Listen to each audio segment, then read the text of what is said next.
Yourself, please. Shannon G. Michael. And are you a student at UC Davis? Yeah, I'm an undergrad.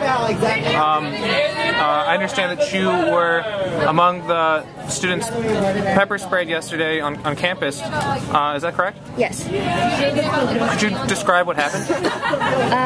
We were all sitting linked in a chain when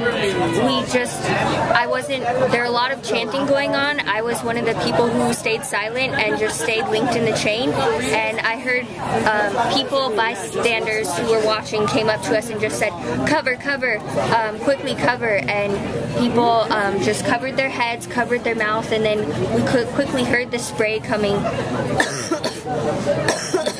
And I dropped my lower cover on accident and inhaled the pepper spray right as they had sprayed it, and I got it back up, but it was already in my lungs, and once it settled in my lungs I started to have an asthma attack. It was all over my hands, and I accidentally touched my face, and then that just made everything worse. They had us rinse with solutions.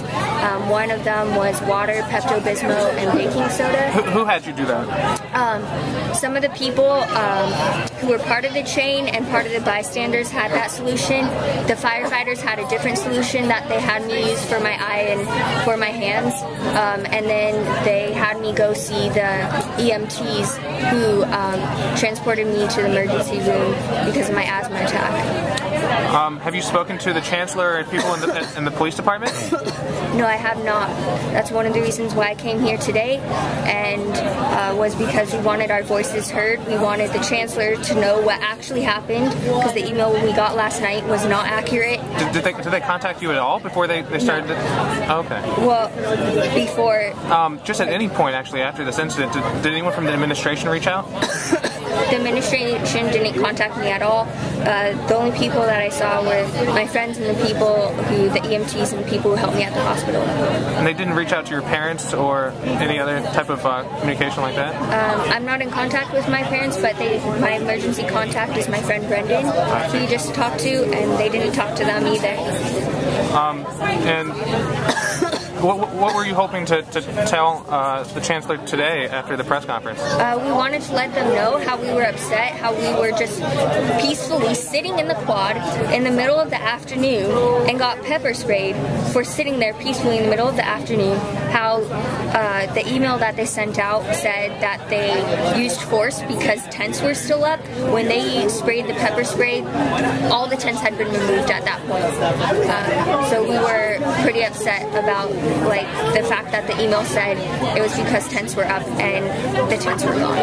I listened to the initial part of the press conference by phone, and the chancellor dismissed calls for her resignation by the faculty association, saying that those are just things that have been said on the blog. She's not taking it very seriously. What do you think about the call for her resignation? I think at this point I really wish that Chancellor Katehi would resign, especially because of right now.